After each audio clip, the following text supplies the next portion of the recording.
नमस्कार, जय श्री राम। समस्त कन्नड़ी ग्राम हेम्मे। तो सभी कर्नाटका के मित्रों को जय श्री राम। द अभिषेक तिवारी शो 7 दिन के लिए रेस्ट्रिक्टेड है। कोई बात नहीं, नए channel right angle view with the Abhishek Tiwari show पे आपका स्वागत है। 10,000 सब्सक्राइबर जल्दी हो जाएंगे, जल्दी जल्दी अगर आप लोग सब्सक्राइब करेंगे तो ठीक है। अब कर्नाटका के बारे में बात करते हैं, क्योंकि कर्नाटका मैंने विजिट किया, कन्नड़ा ऑलमोस्ट सीख ली, सब कुछ करके देख लिया, लेकिन जो एक पॉइंट ऑफ व्यू मैं कर्नाटका को लेकर के मैं चला, वो नॉर्थ की मीडिया से अलग था।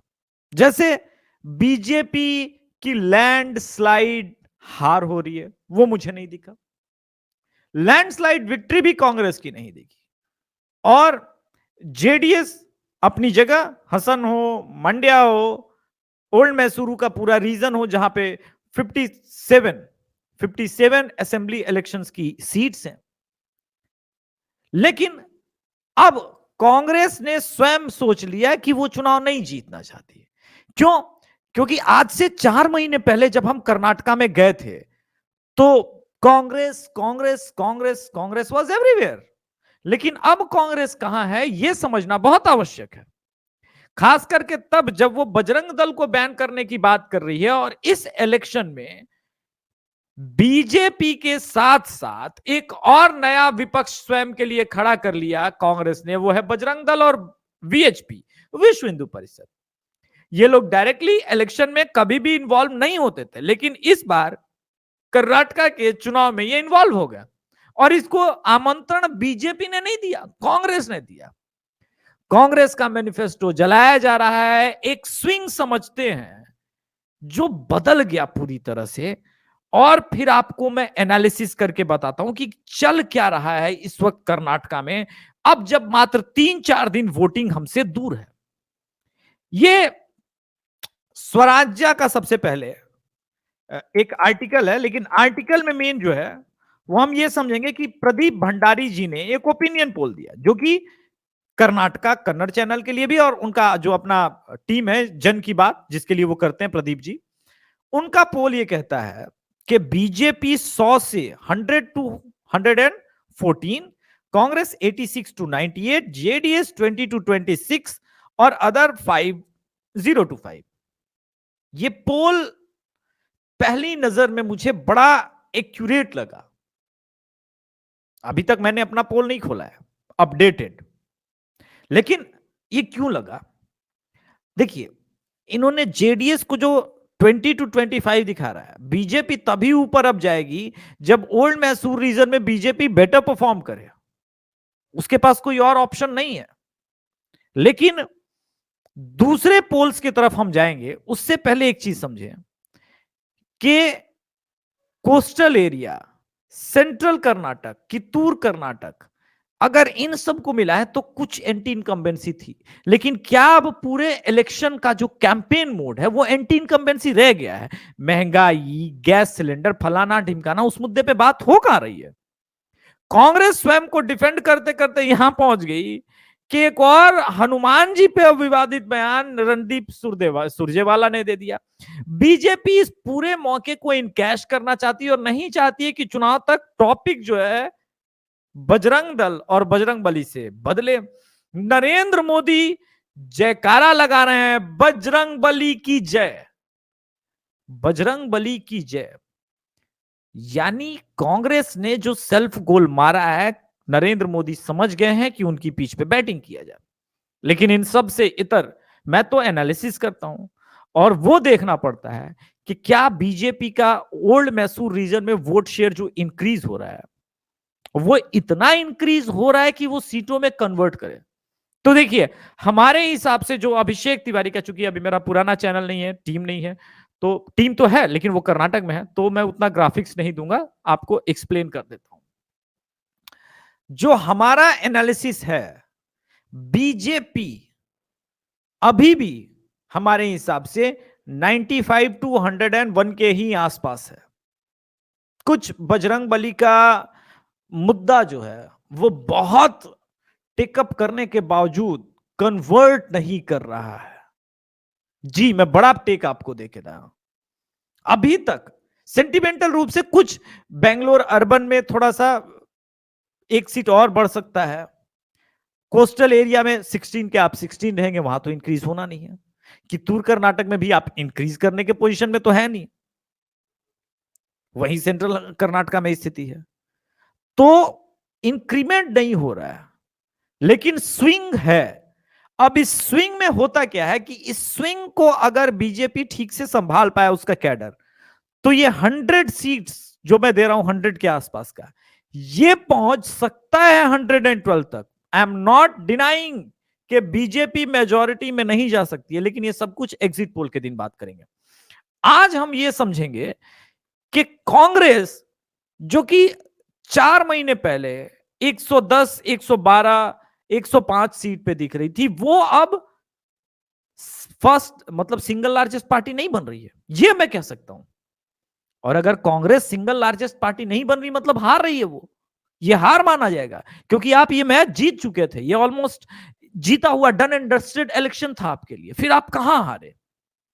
एंटी हिंदू अप्रोच लाइन, ये कांग्रेस की सबसे बड़ी प्रॉब्लम है कि इस देश में एक नया माइंडसेट है और इस देश के लोगों की सोचने समझने की जो एक शक्ति डेवलप हुई है सोशल मीडिया के आने के बाद, वो ये है कि हिंदू के विरोध में कांग्रेस है। और कांग्रेस स्वयं इस थ्योरी को बार बार एस्टैब्लिश कर रही है कि हां मैं हूं हिंदू विरोधी। आपको मैं प्रदर्शित करूंगा अपने चाल चलन से। मुझे समझ में नहीं आता कि किसने मैनिफेस्टो तैयार किया, लेकिन कमाल की बात है कि मैनिफेस्टो तैयार करते वक्त क्या कांग्रेस के लीडर सो रहे थे? क्या उन्हें यह पता नहीं कि बजरंगबली कितने महत्वपूर्ण देवता है कर्नाटका के लिए? क्योंकि अंजने यह माना जाता है कि कर्नाटका में ही हनुमान जी का जन्म स्थल है। और आपने इतना बड़ा ब्लंडर कर दिया। और जो लोग ये कहेंगे ना कि बजरंग बली और बजरंग दल का ताल्लुक नहीं है, उनसे मेरा एक सिंपल सवाल है। बजरंग दल का नाम औलिया मजार फलाना ढिमकाना अगर कुछ होता तो, या फिर ये कहे कि कोई पीर बाबा संगठन होता, तो क्या इस देश के हिंदू ज्वाइन करते? इस सवाल का उत्तर आप मुझे दे दीजिए, मैं मान जाऊंगा कि बजरंग दल और बजरंग दल बली के बीच में कोई कनेक्शन नहीं है। बराबर कनेक्शन है, डायरेक्ट कनेक्शन है। बजरंग बली के वजह से ही ये नाम बजरंग दल, ताकि आम हिंदुओं के बीच में वो पहुंच सके।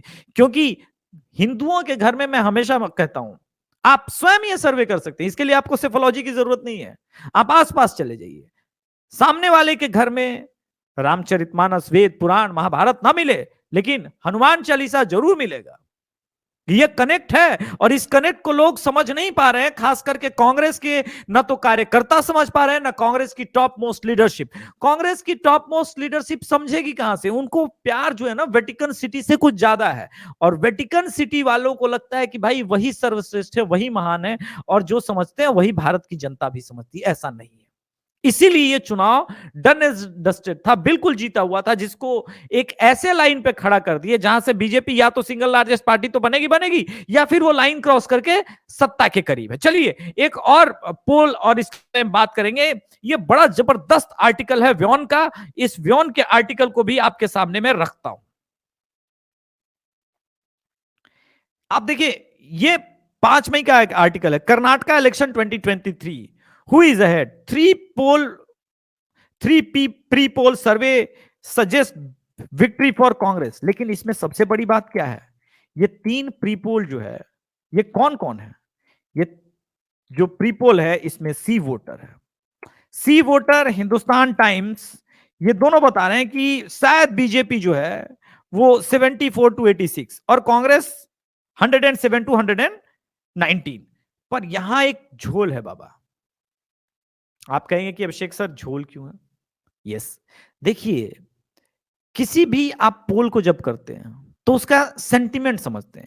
इसी सी वोटर ने बीजेपी को 65 to 77 सीट्स दिया था 2 महीने पहले, अब वो 76 to 86 दे रहा है। यानी आप स्विंग देखिए ना, बीजेपी इंक्रीज है, कांग्रेस डिक्रीज है। जो बाकी नए लेटेस्ट पोल है, चाहे प्रदीप भंडारी का हो या फिर जी मैटनीज का हो, वो तो बीजेपी को 105, 110, 111 दिखा रहा है। हमारा पोल अपडेटेड पोल है, हमारा भी पोल अपडेटेड है, लेकिन मैं फिर भी थोड़ा सा कंजर्वेटिव होके चल रहा हूं। उसका कारण है क्योंकि हमें एक सिग्निफिकेंट गेन जो है वो दिखना चाहिए था, वो नहीं दिखा है। और चूंकि हमारी टीम छोटी है, नई टीम भी है, साउथ में पहली बार जा रहे हैं, उसका एक और कारण है, चूंकि छोटी टीम है तो ये बजरंग बली वाला जो पूरा ये विवाद पैदा हुआ है बजरंग दल का, ये सिर्फ 4 दिन पहले का। हमने प्रयास किया कवर करने का, लेकिन हमारा इसके बाद का जो सैंपल साइज है वो मात्र 7,000 लोगों तक हम पहुंच पाए। आर्थिक कमी पहली बार, दूसरी बात हमारा चैनल रिस्ट्रिक्ट होना, अगर वो नहीं होता 7 दिन के लिए तो शायद मैं कर पाता बहुत बेहतर। और लेकिन फिर भी जो आपके लिए मैं लेके आ रहा हूं, 7,000 की सैंपल साइज में हमने एक प्रश्न पूछा, सिंपल क्वेश्चन था, क्या बजरंग दल से, इस विवाद से बीजेपी को बेनिफिट होगा? 46% कन्नडिगा पीपल ने कहा yes, BJP will get benefit for that. और कांग्रेस क्यों मैच्योर नहीं हो पा रही है उसको लेकर के 43% कन्नडिगा पीपल ने कहा कि Congress is actually anti Hindu. अब जरा इस सैंपल साइज को लोकसभा के सैंपल साइज से मिलाइए, वोटिंग पैटर्न से, आपको पता चलेगा कि बीजेपी वहां पहुंच रही है। यानी 2024 में अगर यही वोटिंग हो जाए तो बिल्कुल वही रिफ्लेक्ट होगा जो 2019 में रिफ्लेक्ट हुआ था। लेकिन ये असेंबली इलेक्शन है, असेंबली इलेक्शन में लोकल फैक्टर्स मैटर करते हैं।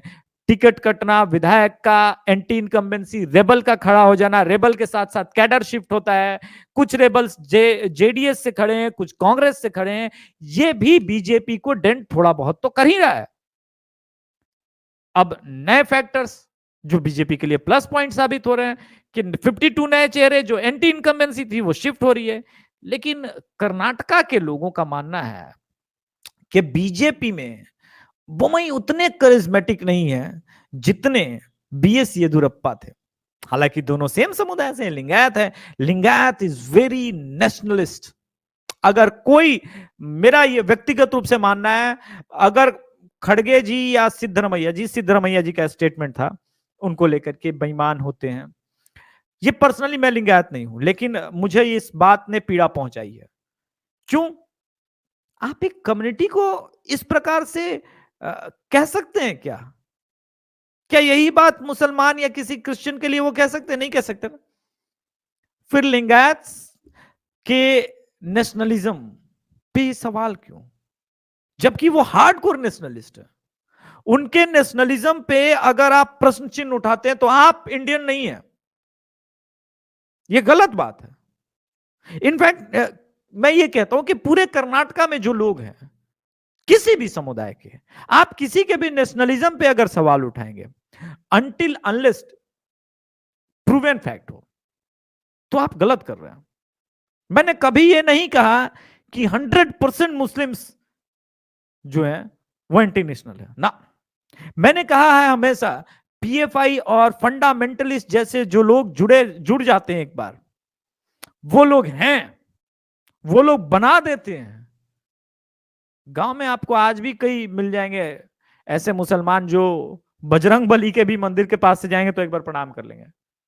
क्योंकि मैंने काली माता को प्रणाम करते हुए देखा है पूर्णिया में एक मुसलमान, और वो एडवोकेट है भाई, और कहते हैं भगवती हमारे घर की सामने है, बिना प्रणाम किए कैसे लेके चले जाएं। सो ये मैं एक्सप्लेन करने का जो प्रयास कर रहा हूं कि आप किसी कम्युनिटी के बारे में ऐसा नहीं कर सकते, लेकिन कांग्रेस कह रही है।